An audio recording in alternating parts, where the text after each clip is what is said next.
How's it going, people? Just Kong here, doing you guys another video.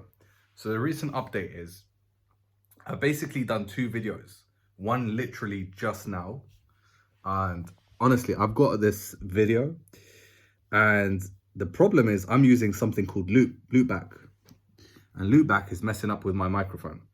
So I've practically done two mega serious videos that are adding so much value, and I wish they went out. They're just sitting on my laptop at the moment. So I've just decided to pick up my phone because we've got a mission to do in a conquest.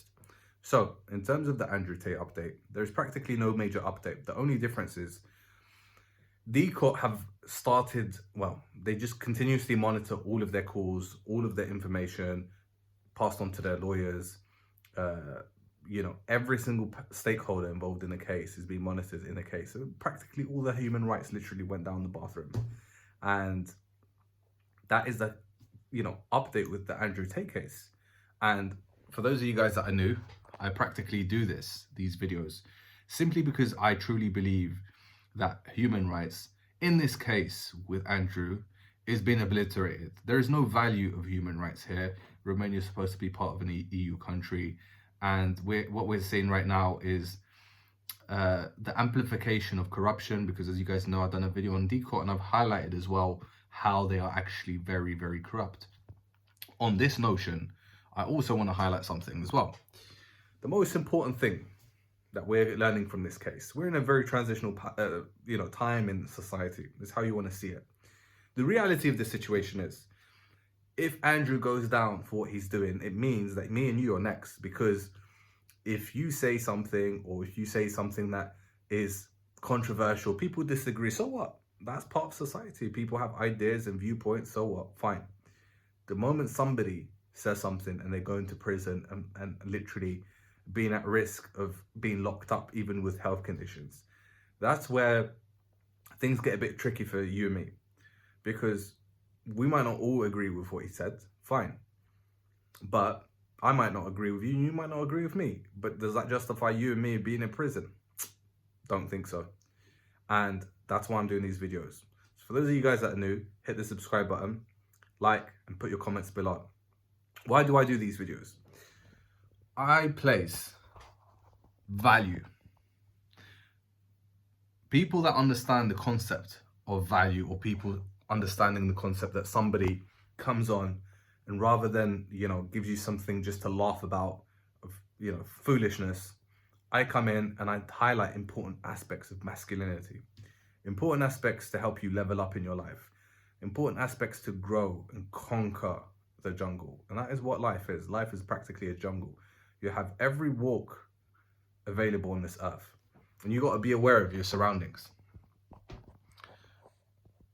And in order to conquer this jungle, there are certain attributes that you may have and that you must have in your arsenal.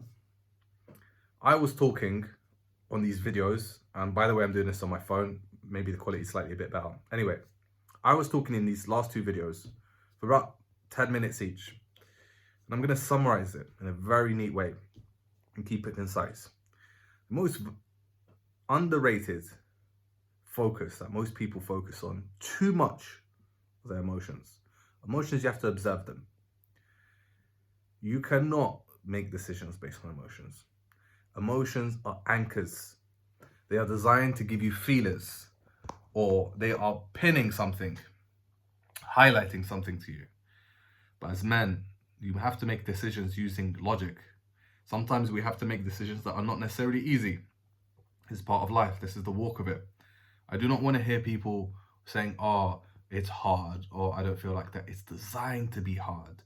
The thing is, Disney, growing up, primary socialization, so secondary socialization, those of you guys that understand sociology, if you study it, you look at what, builds a society together.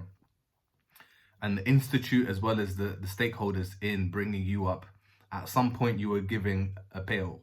This pill that they provided to you was saying, hey, look, life is going to be pretty easy. Yay! We're all going to set up a nice, lovely fire, and we're all going to sing Kumbaya until the rainbows come out and the flying deers. But lo and behold, We live in a very interesting place where there's greed, where, you know, there's a lot of potential corruption. Not everyone has sometimes the best interest. It's a jungle. It literally is a jungle. You can find the best of the nicest people, Mother Teresa and people alike. And you can get some very evil people in this world who are locked up in prison and not coming anytime soon. In between these spectrums, these are polar opposites.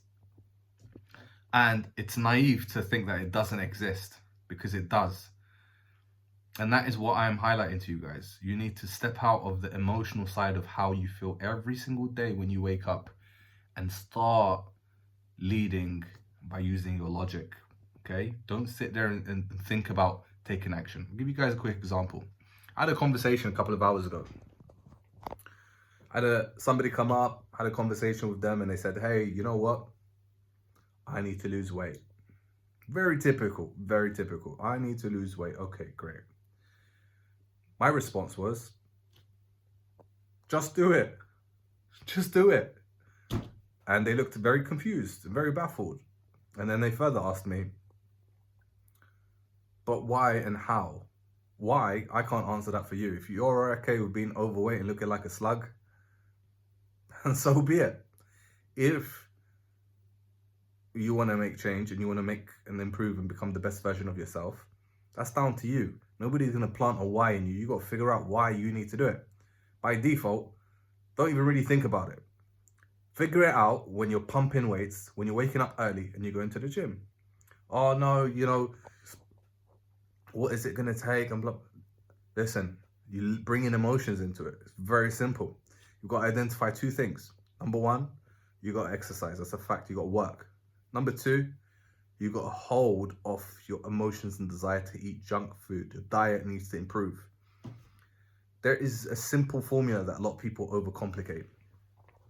If you show up to exercise and go to the gym and you eat healthy, all right, there is no way on God's earth that you are going to stay overweight. If you have a good consistent pattern and you're exercising 3 to 4 times per week, having very healthy meals, eating at the right time, sleeping enough, drinking a lot of water, you will essentially lose weight. And most of the time, what happens in between is people think, oh, you know, I don't feel like it today. I feel like this and I feel like that. The man, just listen. Put your feelings aside, bro. You've got to focus on what actually works at the end goal. Do you want to lose weight? Yes or no? Yes. Okay, great. So it's done. There's no thinking. All you need to figure out is getting your ass to the gym. Figuring out how you're going to stop eating junk food and start cooking and even finding a meal plan. Make it happen, because those are the two things that get you to where your goal is. Most of the time, people are just always overthinking and asking questions and feeling this and feeling that. Oh, you know, it's like this. It's like a bus, right? If your emotions are leading your life, imagine you had this bus driver, right? And you had to get to this destination. This bus driver turns around and he flipping goes wherever he wants. I feel happy today. We're going to California. And you're driving halfway to California. You stop over at a place. Wakes up next day. It's a bit warm. I want it a bit cold. I'm going up to Toronto now. So it's going up to a different direction. And every day this driver is driving the bus somewhere. And he's always changing. And then you have another bus driver. This bus driver is very logical. He gets in on time, organized, has a structure, lets everyone know where they're going to go at what time, and he hits the road. He takes the pause that he needs to take, continues going, and the next day he wakes up, when he takes a pause, same destination. Goes a bit further, same destination. Goes a bit further, same destination. Eventually gets to where he needs to be. The other bus driver is doing loop-de-loops all around the country. He's in different places all the time. He's not even stopping off. He stops off when he wants to. People are getting angry at the back. So in this analogy, one of the drivers is your emotions, and the second driver is logic. And that is my video for you guys for today. Do not lead with emotion. To conquer the jungle, you must and need to lead with logic. Make sure to hit the subscribe button, guys. Leave your comments below and talk to you guys on the next one. Peace.